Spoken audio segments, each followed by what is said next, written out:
Take a moment, if you would, and tell the person sitting beside you how you refer to yourself in religious terms. When someone says, "What are you now?" what do you tell them? Tell one another.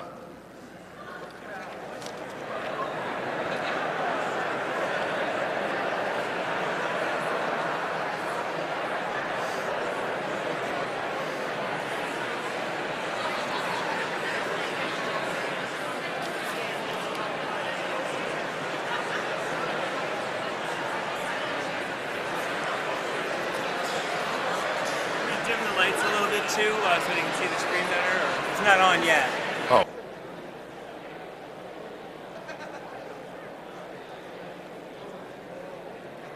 All right, I'd like to hear what you heard from someone else. So I'm not asking you to tell what you said to the other person, but what did someone say to you? Someone from this section, what did you hear? How do people refer to, say it again? Child of God? Lutheran. How about this section? Priest. Priest. Pastor. Say it again. Dead? Dead. This section? Say it a little louder. I'm Christian, but not that kind of Christian. Christian, but not that kind of Christian. Anybody else in this section? What did you hear? Yeah. Say it again. Jim. Goes by Jim. Good. A disciple. How about this section? What'd you hear? Beloved of God. Forgiven? Yeah, anybody else? Redeemed. Our scripture reading for today reads like this. So for an entire year, they met with the church and they taught great many people. And it was at Antioch that the disciples were first called Christians. I'm going to ask us to endeavor in that conversation. It was at Antioch that the disciples were first called Christians. The book of Acts tells us the story of the activities, of the acts, of behavior 1, behavior 2, behavior 3 of the early church. And included in it is the new description of a group of people, at least those living in Antioch, who were then called Christians. I'm going to invite this section to take on that sentence. If you were to open to page 896 in the blue books found in front of you, you'll notice that also has a cross-reference to some Bible verses. Acts chapter 11, verse 26, the second half. We all know this, that these verse breaks sometimes come at funny spots. The 26th verse breaks in the middle of a sentence. So, you all will take the second half of that sentence, which begins with, so for an entire year I'm going to ask this group to take verse 25, the sentence that starts in verse 25 and goes partway into 26. That's going to be, for these two groups, that's going to be your section to look at. That sentence. And that sentence is going to read, then Barnabas went to Tarsus to look for Saul. This group over here, I'd like you to take verse 27, that sentence. So we will deal with three sentences. The centering sentence being, and so for an entire year they met with the church and taught many people, and it was at Antioch that they were first called Christians. That's you, this section.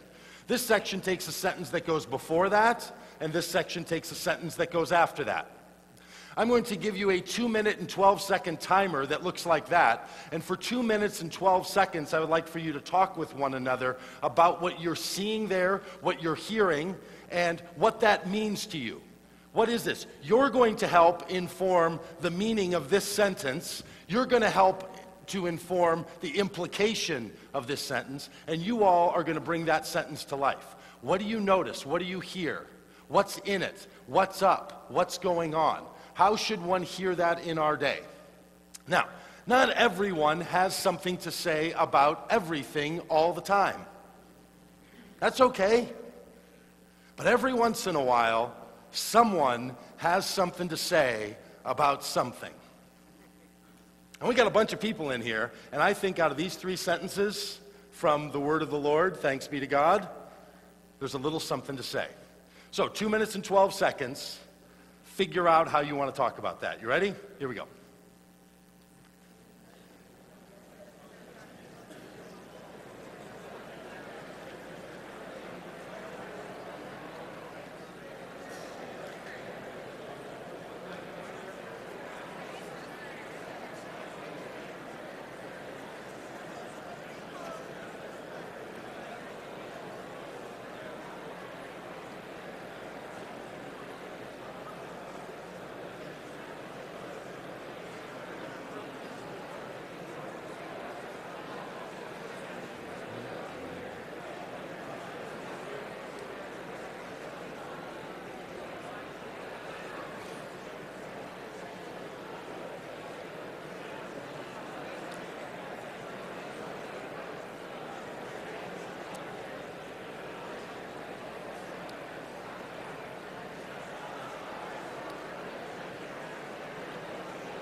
All right, you have 1 minute.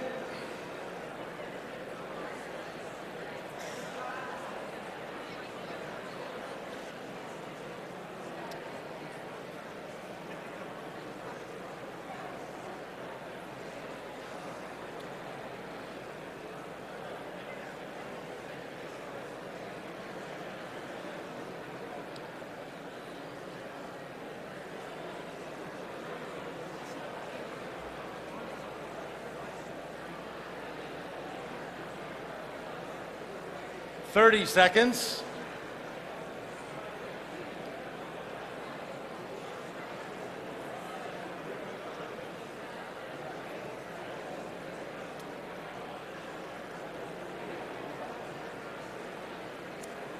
And 10, 9, 8, 5, 4, 3, 2, 1. Now, we just had 5 hours worth of conversation that went on. If you paired up 300 people, you talked 150 people talking for 2 minutes, we have 300 minutes. We now have a lots of conversation that just happened in this room. We obviously don't have time for 5 hours worth of dialogue about this. So we're going to just skim the surface. People from the middle section, what did you hear? What did you notice? What came out? What struck you about the sentence that you read? 1 year. A lot of people talking. A lot of people talking for 1 year in this story. So 1 year jumped out.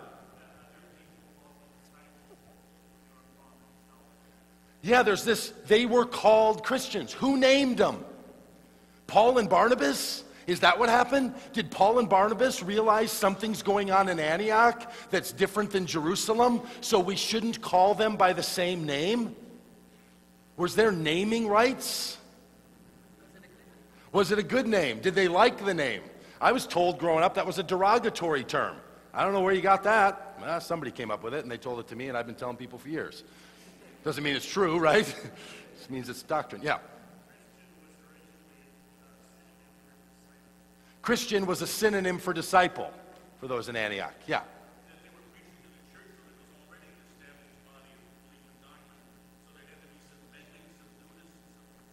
So there was some kind of complex system going on that had to bring in the old and the new and had to mix the two of them together.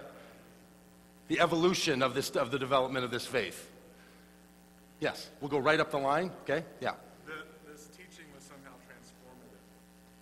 It wasn't just an intellectual exercise. What Paul and Barnabas were saying was transformative. Saul and Barnabas. Yeah, up here. Very intentional. What was intentional? The disciples went to teach. Oh, they went there to teach. So they went there to do something intentional. Yeah, yeah. Well, they're so deep in the Word that they were becoming the Word. So deep in the Word, Saul and Barnabas, Becoming the Word. that they were becoming the living Word for them in that place. Yeah, good. Was Christian just the label, or was this a process that they were becoming something? Oh, was Christian a label, or was it describing a process of what they were becoming? Man, a lot in one sentence, huh? A lot going on in one little sentence. I'll tell you what, I couldn't have come up with all that stuff for my little sermon on this. I mean, if I wasn't deciding to outsource and make you all do the work for me so I didn't have to prepare a sermon, I never would have come up with all that. Let's go 2 minutes and 12 seconds. Talk with people in your clusters about what you saw in your section. Then I'm going to come to this group first, okay? So 2 minutes and 12 seconds. Talk to each other again. Maybe you want to turn and talk to somebody else you didn't talk to the last time. Ready? Go. Same verse. Yeah, this is your verse. Talk again.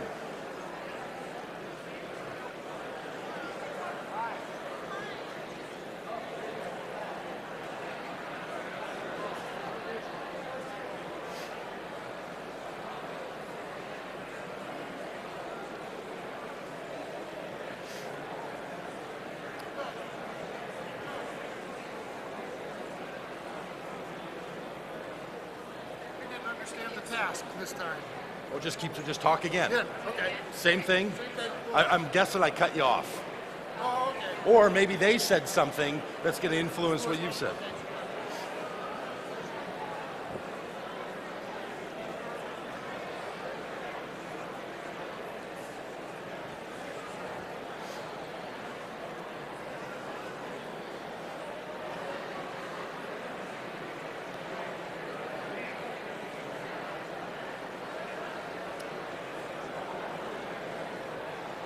And 1 minute.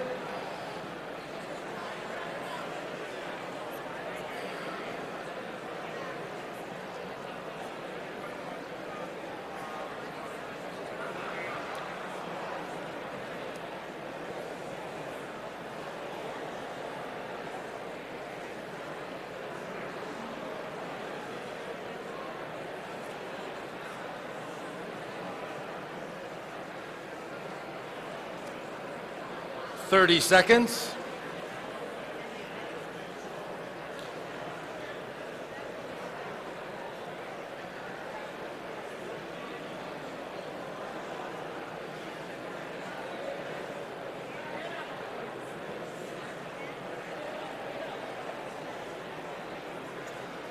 Ten. And 5, 4, 3, 2, 1. All right, I'd like to invite the, that's 5.5 hours of discussion we had that time. I'd like to invite the people who read verse 27, one of you to stand up and read that out loud to the rest of us. Would one of you be willing to do that?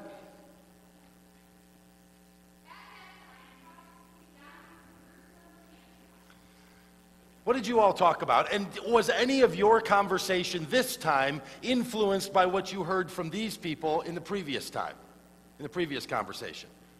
What did you talk about? And if it was influenced, let us know that. What struck you in your sentence? And then at that time, some of the prophets came from Jerusalem to Antioch.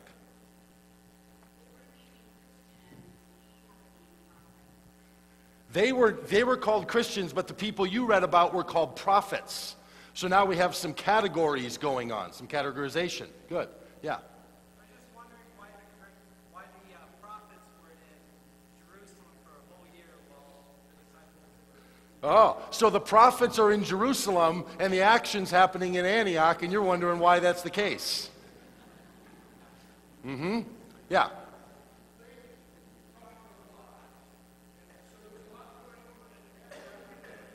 Yes.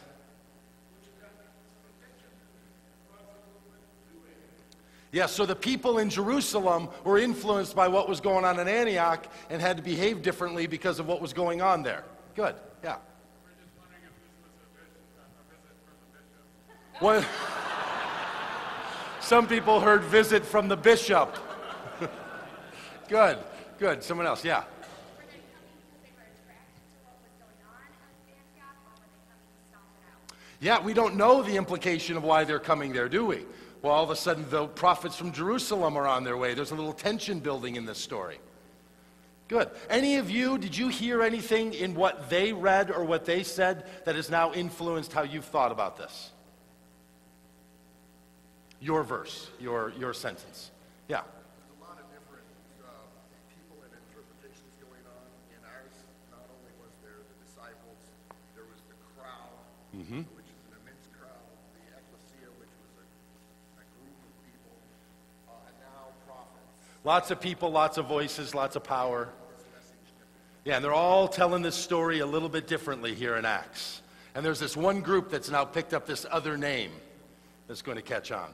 Okay, we're going to come to these groups here in a moment, and your verse is verse 25. I'll give you 2 minutes and 12 seconds to chat with one another. Then we're going to ask this group about what it is that you've reflected on from maybe your first conversation, your second conversation, what you heard from this group, from that group, or the third conversation. You ready? So talk amongst yourselves, because it's going to kick back to you in a minute. 2 minutes and 12 seconds. Have a chat with one another.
And you have 1 minute.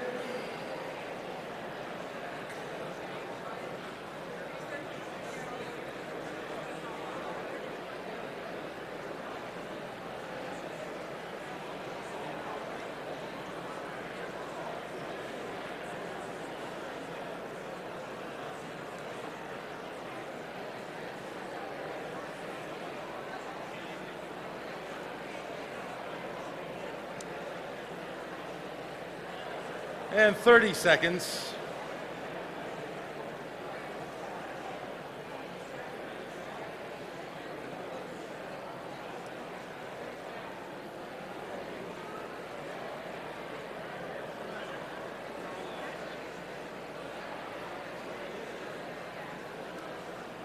Ten seconds.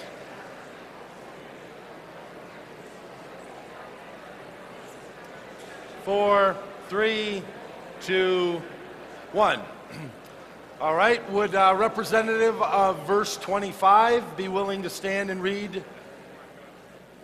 Would a representative of verse 25 be willing to stand and read the verse for us?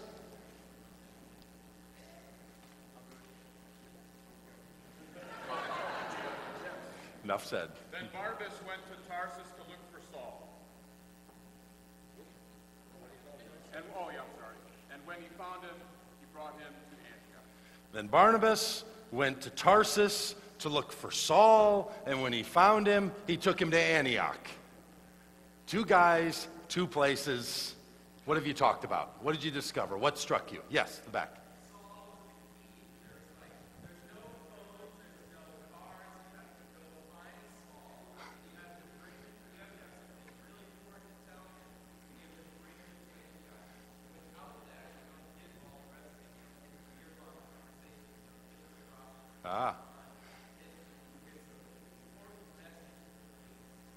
Yeah, so you're saying you're seeing a key off of Saul. Whatever we read that happened, the implication of all of that for people in Jerusalem really had its roots back in Barnabas going to find Saul over in Tarsus. Where do you get that idea? Nobody told him to do that. Certainly wasn't the people in Jerusalem. Yeah. It's sort of like when Saul is brought into the scene, it's like the fermentation of beer or wine. He comes into this fermentation that's already in process at Antioch. He's brought into that community in the middle of that fermentation. Nice. The Lutherans find a beer analogy in everything. Talk long enough and you're going to get a conversation about beer out of it. No. So he's the yeast. He's brought into this thing. We've seen this story before. This is non-identical repetition, isn't it?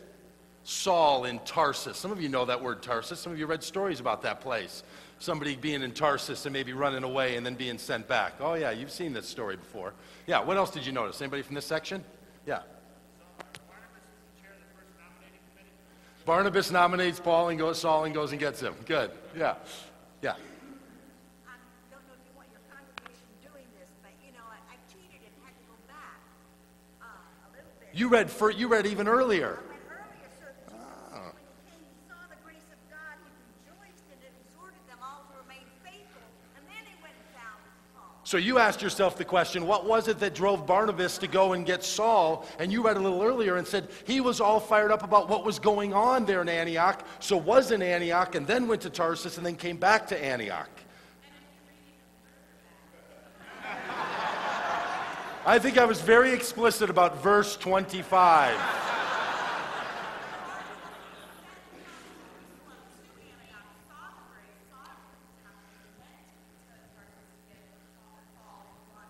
So Barnabas was in Jerusalem, was sent to see what's going on in Antioch, and then from there went and got Saul and brought him to Antioch, stayed for a year, and now they take on a new identity.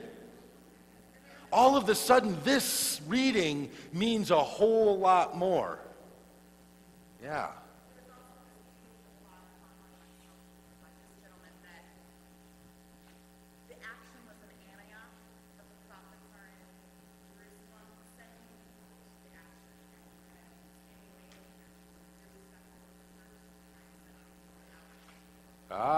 Sending agency.